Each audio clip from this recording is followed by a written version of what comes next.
Cycling has been an intricate part of my life since I was very, very young. And the only ride that I ever really regretted taking was the one that I didn't take.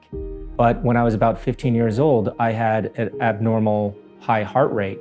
And I didn't really know how to deal with it. And that was the frustration, was wondering, hey, is this going to trigger in the middle of a race? And it did. That had to be treated via ablation. And I really looked at having that procedure, I would say, as something that gave me my career back, because I was able to go on and race the Tour de France and medal in the Olympics, which obviously I wouldn't have been able to do.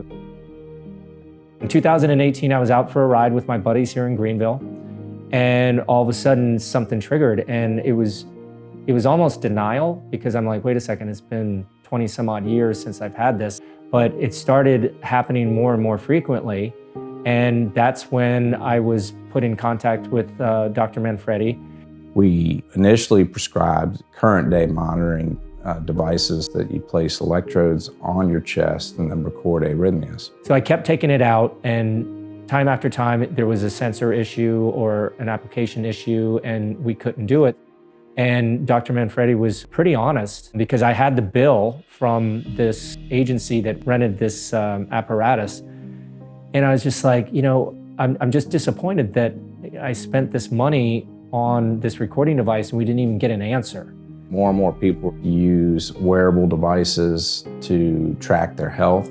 So now with the wearable ECG devices, they can record an ECG, which is electrical recording of the heart's activity. And I suggested to him that, hey, maybe you could try buying an Apple Watch. And next time you're riding with the Apple Watch on, if you start to have your symptoms, record your strip. I took multiple readings. One would say that it was incorrect or inconclusive, and that's kind of scary. But it didn't give me an outlet of answering the question, is this serious? It was information on a watch that just stayed on the watch. Then, I found out about Read My Rhythm app. Read My Rhythm is really a service provided to patients with wearable devices. What we've found as cardiac electrophysiologists, that oftentimes undetermined rhythms are actually true arrhythmias that should be treated. So the idea behind Read My Rhythm is it gives them the ability to record that strip and send it directly through our app in a PDF format for us to interpret for them, and then advise them on whether or not this is an abnormality that they should seek treatment. I went out, triggered right away. I took a reading on the watch, uploaded it to the app, and the rest was history. Within seconds, I got a strip. I realized it was a life-threatening arrhythmia. The next day at 10 o'clock, I was in there and getting the ablation due to this technology. If I wouldn't have gotten the app, I'd probably still have the condition.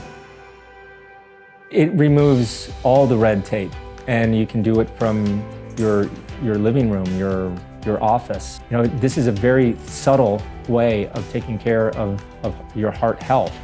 And if there's ever a question, maybe it's not as severe as my case, but at least you have an answer. It gave me back my ability to get on my bike without worrying if this is going to trigger. And to me, that's a game changer.